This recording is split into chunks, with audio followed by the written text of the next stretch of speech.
Today, U.S. police under pressure to reform.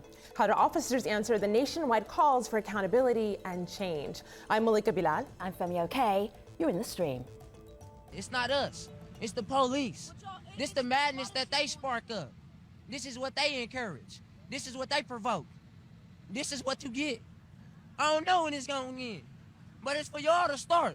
We're not the ones that's killing us. Y'all killing us. We can't make a change if y'all don't change. Milwaukee is the latest U.S. city to erupt over a police killing of a black person. Over the past 2 years, these deaths have sparked a movement demanding law enforcement reform. Some cases were caught on video. Several ended in non-indictments or acquittals. All of this has sown mistrust and a perception of police as racially biased and acting with impunity. Today, a roundtable of police officers on the demands for reform. Joining us right here in our studio, Graham Weatherspoon is a retired New York City Police Department detective. Detective Derek Waller is also with the NYPD. And in Seattle, Washington, Betty Taylor, an educator and former police chief in the city of Winfield in the U.S. state of Missouri. Welcome, everybody. Good to have you here in the stream. Thank you so much. All right, we're going to make you work immediately. Malika. Dig right in. Yeah. We got a video comment from a former police officer out of Baltimore, and I want to preface this by showing you something on my laptop. He became pretty prominent with this tweet from 2015, where he started whistleblowing, basically tweeting all the experiences he had seen through his time in the Baltimore police force. And so here is the comment he left us on what average everyday policing looked like for him. After 11 years of climbing through the ranks and streets of Baltimore, it's a hard pill to swallow that we may have been our own worst enemy. We occupy neighborhoods as a militant wing of a war on people called the war on drugs. We are judged by how many human beings we put in the prison cells. We fight crime not by addressing the causes, rather by hunting the symptoms with tools that only worsen the conditions, ensuring we never actually succeed. We end up serving political motivations of the few as opposed to the many that we put that badge on our chest to protect. The radical revolution in policing must be in the civilian-led model. So, Derek, how does his description of what he saw gel with what you've seen? Wow, I mean, that he's on point. I mean, I've had similar experience with that, and it's like, you know, there's so much pressure. There's so much pressure on police officers to lock people up. I mean, our judgment is taken away from us, and we basically are forced to lock people up. A lot of times for no reason at all. It all comes down to the quota. You know, police officers are actually forced to lock people up. How are you forced? Who's making it? It comes from the higher echelon of the police department, you know? And if you don't do these things, I mean, you face retaliation. And when you make a retaliation complaint through the police department, nothing's done because that complaint actually goes to the police commissioner's desk and it just sits there. Yeah, you know, yes. There have always been quotas in policing, always have, and there always will be. I came on the job way ahead of Derek. I came on in the mid-'70s when there was high crime in New York City. Police officers were dying at the rate of one every month, and we've had them as close as back-to-back days, and I've carried caskets. I refuse to get into a lot of the quota nonsense because if there's no crime, then I'm doing my job. If I'm on a post, no crime has been committed, you can't expect me to have paperwork. And my job, the uniform officer's job, as taught in the academy, is to deter the crime. The presence of the police officer is to deter crime. People feel safer when they see police officers, and we haven't gotten to the point where people are so stupid as they're going to rob the bank while the police officer is standing on the corner. So when a police officer is on a post and there is no criminal activity, he has done his job.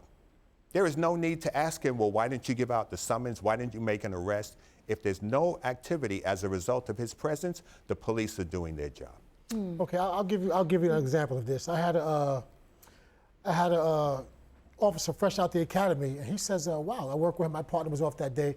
Literally 2 weeks out the academy, he remembers it specifically because it was winter. He says, wow, you know, I feel the pressure already from these quotas, and you know what? Somebody told me I was on the lieutenant's list, and I don't even know how to write summonses yet. And he says, I'm already on the lieutenant's list for having low activity, you know? So this is something that trickles down from the top to the officers. Wow. So Betty, you're a former police chief. So this idea of quotas, so I go to work and what do I have to do? Well, you have to make money for your department to get better equipment, to get better training. You have to. I come from Missouri, and Missouri is an at-will state, so there's no job security unless you're a sheriff. So you can get fired really chief, quickly. You did a no contract. yes. You can just 2 weeks later, thank you, goodbye. That's what Yes. at will And, means. I went to my city council and asked for better cars. Our cars kept breaking down, and they told me write more tickets. Wow. Okay, And so Yeah, go on, Betty. Go ahead. so and that was one of the things. I'm glad I'm here because I come from small town policing, and with small town policing, it's a whole different ballgame, especially in Missouri. It was a few years ago in our Constitution, we couldn't even unionize, Missouri State Constitution, that police officers couldn't even have a union. So there was no job security. And policing is a passion-based occupation. You've got to be in it for the right reasons. You've got to want to be there. And then but these certain city councils or commissioners feel that they need you to have to produce revenue and make it more of a business. So here's an idea, and I don't know if it's your idea. What about if you just had more money in the police department, then you would stop writing people tickets and quotas for nonsense? Even if police officers are paid higher, Yeah. that bill has to be paid, all right? So the city has to take in revenue. They take in revenue through real estate tax. They take in revenue from sales tax. They take in revenue from parking tickets. They take in revenue from fines levied against an individual who's been arrested. This is revenue generating agency. This is messed up. That's what the police department It's is. a business. So basically what you have, it's a major business, and it's more like a mafia. The police department is basically a mafia. So what you have is, as police officers, we're all given what's called a tax number. And no matter whether you're a police officer, sergeant, you get promoted up the ranks, that tax number stays with you. So each tax number basically makes revenue for the city by writing summonses and locking people up. You get locked up, you go to court, you got to pay a court fee. I mean, there's money every step of the game with the police department. And when you stop making that money for the city, they come after you by transfers, by lower valuations, by trying to fire you for low infractions. You know, so it's a lot going on. And when you speak out about it, they'll come after you. They really come after you. Oh. You know, so many officers are going through this retaliation, but they're so scared. They're in fear to come out. They don't want to speak about it. Wow. Actually, there's laws. There's interim orders that say we're not allowed to speak out about certain things going on in the police department. They want you to go through the police commissioner or the police department to get permission to speak out. You're in not even certain allowed areas. to tell about the bad things that are happening. Your constitutional rights, they are attempting to restrict the constitutional rights and safeguards of the police officer by denying him the right to speak. And this is something I fought against when I was in the department. Oh my and I goodness. tell officers, you have to speak because they can't take your job from you. I got a pension. I spoke. I challenged the police commissioner and the mayor of the city of New York. I collected my pension. And the people well, they used to trust the police officers. The Norman Rockwell days are gone. All right? Right. We need to build that trust and bring it back. For people who are outside of America, don't know Americana, those beautiful old Americana pictures and like a white picket fence and the dog hopping up. I want to interject here because you said something that is a perfect segue to some things we're hearing online. You said people used to trust the police. I would say a majority of people that are tweeting us do not anymore. Here are some of those reasons. This is Kimberly. She says, one of the problems is this comply or die type attitude, accepting any police action if the citizen isn't 100% obedient on, say, like a traffic stop. We did not always used to accept this. Another reason, this is another problem someone brings up, Gopi says, for starters, police need to show a commitment towards using non-lethal force while encountering situations. Use negotiation rather than force. So take us through a traffic stop and what the first person meant about comply or die. You have Go ahead. You have several type of traffic stops, and basically they boil down to stopping a white person and stopping a person of color. Oh, because it's hold on. Total different stops. Betty, do you agree with that? I agree. All right. Okay. Okay. It's Yikes. You know, when a person of color is stopped, it's just assumed they're up to something. There's a firearm in the car, so it's two different stops. When you stop a white person, it's like that level just drops down to a comfort level. All right, that's so why a lot of these incidents happen. I'm going to play. No, Betty, you play the white person, and then Graham, you stop Betty. How would that go? That interaction go? Good afternoon, ma'am. Why'd you stop me? Basically, I stopped you because you failed to signal when you turned the corner back there on 4th and Main. Could I see your license and your registration, please? Well, sure, here it is. Thank you very much, ma'am. I'll be right back. Now, I go back, I run the plate. Now, I may come back, and I may give her a warn and an admonishment. Okay. Look, you have a clean record. Just be careful, pay attention to what you're doing, and have a good day. All right, so that's white person stopped. I play black person being stopped. Derek, stop me. You ready for this? Yeah. Okay, you're driving. We're live on TV. Watch the language. You're just driving around. You have a nice car, it's tinted. Sure. You didn't do nothing wrong. Right. And I feel like I need to write a summons today. Yeah. And I pull you over and tell you to roll officer. your windows down. Right. You have some ID? Yeah. You have some ID? I have ID. Why did you stop me? You wear your tail lights out. Just give me your ID. Okay. Here you go. I have your ID. I walk back to the car. Yeah. What I should do is write a summons for whatever infraction, Right. but I'm going to run your name because I'm just assuming you're a minority. I'm You're up going to to no pop on a good. warrant. So, Whoa. you know, I run your name. Nothing pops. I give you back your ID, and I say, have a nice day. And we do that often. Yeah. That's done often in the police department. They do just, you're supposed to stop every 4th car, but they stop every car that looks suspicious. When you do these traffic stops. My you're supposed attorney was stopped in Midtown Manhattan in standing traffic. He was driving a Lexus S500 or whatever it was. This is a number of years back. He is a former assistant district attorney for New York County and the CEO, the head of a law firm in Manhattan that had 30 attorneys working beneath him in his firm. The police are questioning, well, where'd you get this car? Well, it says Lexus. Oh, you're a smart so-and-so. He said, very smart. Let me have your license and registration. They wrote him a summons for going through a red light. He's standing in traffic going nowhere. Wow. He said, I'll see you later, officer. Have a good day.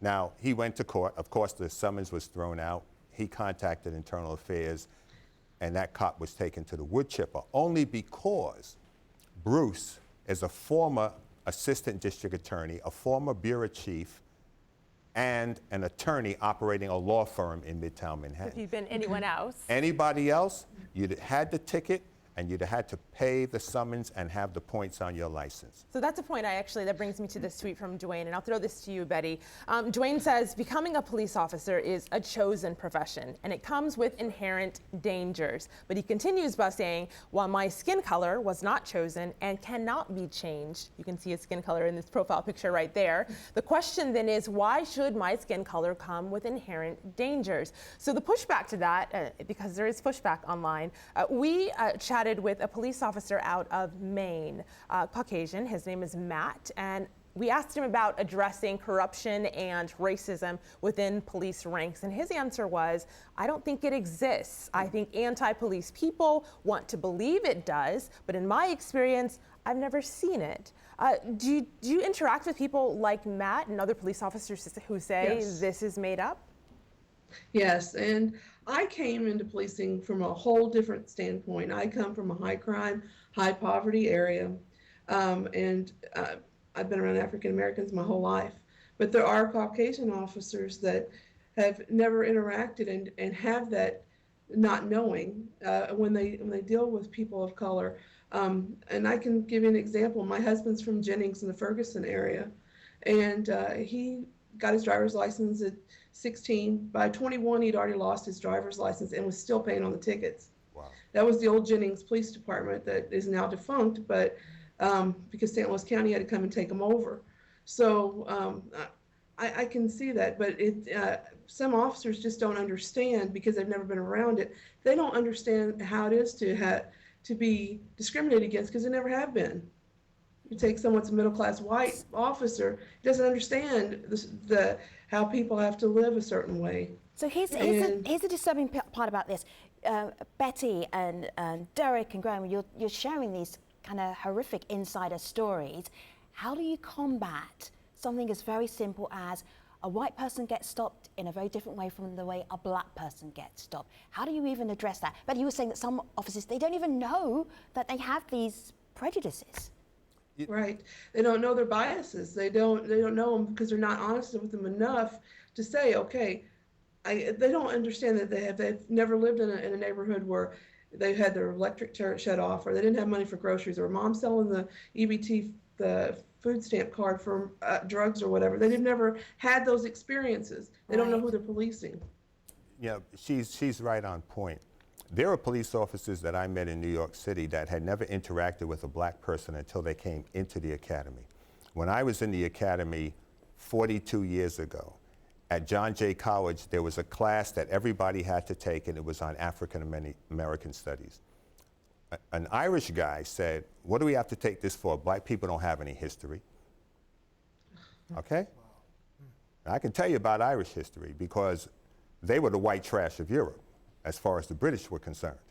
And when they came here, they were not even white, because Irish were not allowed to associate with white people in the United States when they came You're here. still telling me horror stories from the inside. But we had a knockdown brawl in that lecture hall at Right. John Jay College. Right. And when the dust cleared, all the white boys were sitting in the front row to get an education. Understand? We have, this country will not look at the cancer that's been eating at the foundation of this country since its inception, and it is racism. Yeah, there's something that's embedded in America, embedded in policing, that needs to be broken up, because there's different type of policing in different type of neighborhoods. Where I work, and where I work in Brooklyn, there's like overly aggressive policing, and the people that subjected to that, they hate police officers. Where I work, they absolutely hate police officers. Now you go to Williamsburg, where it's a predominantly Jewish neighborhood, and the policing is totally different, because you start doing the same policing in those areas, they start making phone calls, and their voice gets heard. So in these neighborhoods of color, they have no voice. They make a phone call, nobody's gonna listen to them. So you mentioned New York. I want to play a comment that we received from a council member, city council member, Ruben Wills out of Queens. Here's how he thinks this could begin to be addressed. I believe one step in doing that would be to increase the diversity within the NYPD rank and file, as well as commanding officers. We know through statistics that whites make up more than half of the NYPD at around 54%. We know that blacks are at 16%, Hispanics are at 24%, and Asians hover around 4%. Another step in doing this, I believe, would be by encouraging more officers to do patrols on foot, establish better relationships one-on-one with local residents, the community leaders, faith-based leaders, as well as business owners in those particular communities. How far would increasing diversity go? You know what? And increasing diversity, that has a lot to do with it, but it also has to do with the training, because the training and the definition of police officers need to be changed, because what the police department says a good police officer is that officer who comes with those numbers. Okay? They don't think about community interaction, like how you do as a police officer. We basically judge on that. And when these new officers come out of the academy, they're basically taught, you come to work to arrest people, and that's not our job. We don't come to work to arrest people, and they need to train these young officers. That's not your job. Your job is to protect and serve. Like the gentleman said, standing on the corner in uniform is stopping crime in itself, period. I'm wondering, is this the key to why, and I only say this as a civilian, why policing isn't working in the United States? It's because what is seen as a good police officer is not what you see as a good police officer. No, it's not numbers, all right? It's not quotas, it's not stops. If you can it's not making money. Right. If you can interact with people, we were talking about this on the way down here. My partner and I were in a fight years ago. 2 of us fighting 5 guys. Not balanced, but we were fighting, all right? Yep. I heard 2 thuds behind me, and as I turned, it was the guy that I had arrested in 1978. He was on parole when I arrested him for a felony. That guy came to back me up. He said, "Spoon, I saw you and your partner, the odds were not even. I had to even it out." He introduced me to his wife. He said, "You helped me turn my life around." The penal code of the state of New York said that the penal law is not to be strictly construed, but used to the fair deportment of justice, which means that people can be given a latitude of grace. They don't have to be held to every letter of the law. And when you do that, when you show people that you care, nobody was drafted by the police department. I voluntarily went, he went, Betty went. We all chose to do signed this. on the dotted line. All right? And if your heart is not there to be the servant to the people, you don't belong there. It's not about ruling and having control over people. Betty? Yeah, but so many times in law enforcement, it becomes us against them instead of us for them. Oh, yeah. And that's what's happened a lot. And when we say, I taught in St. Louis City, I taught policing right down the road from the Michael Brown shooting incident, right after it happened. And I'm telling these, I find policing is the greatest profession ever when it's done right. And I try to help my young students to get into policing. But then you look at an application, the application sometimes has discriminatory hiring practices where it has, we want to know about your relatives, we want to know about your cousins. You have no, someone that's 21 or they have no control over the cousins or the uncles, but you're asking, you know, about their criminal history. I see why they do it, because they don't want to hire someone from the element, but you're sometimes an insider. You become a better police officer like myself. You know, I come from a very rough background, but I brought that to me in policing, and I brought that compassion that I knew about from being on the other side. So when we say we need to police our own communities, we do need to police our own communities, but you need to make sure your hiring practices don't discriminate. Right. And let me hit on that. In my precinct where I work, let's say there's a shooting in front of building A, okay? The police department, just to say we did something in that area, any minority that walks past that building is going to get stopped. Whether he has something to do with it, whether he's never ever been on that block before in his life, he's going to get stopped for spitting. He's going to get stopped for jaywalking, just so the police department can say we did A, B, C, and D because of this shooting. And in time, as you keep doing this, these young men of color who live in that neighborhood, their records are screwed for the rest of their life because of that one stop, question, and frisk, because of that one summons. Let me just remind people that you are a serving police officer in NYPD. How can you even say this and then go back to work? I've been retaliated against for years. I mean, it's not much they can do to me that they haven't already done. You know, I'm speaking out as a civilian about my tenure with the police department, my 21 years with the police department, and presently working with them. So I'm not here representing the police department. I'm here speaking out as an officer who's worked with that corrupt department for these amount of years. I want to play you a video comment we got from a son of a police officer. I'll direct this to you, Graham. This is Lawrence, and he has a way to move this conversation forward just a little bit. Have a listen. Awesome. Hello, my name is Lawrence Grand Prix. I'm the son of a cop, but also a police reform advocate working here in Baltimore, Maryland. While the Department of Justice has just arrived, in the piece I work for The Guardian, my group consistently explains that local and state law and actually internal disciplinary procedures that determine a big chunk of police discipline and reestablishing trust with the community. My question to you is that if policing is a public service paid for with public money, must we have a system of public accountability when police are accused of wrongdoing, such as having trained non-police officers instead of police officers themselves deciding if cops get fired? I agree. That's hot. That's hot. Who wants to answer it?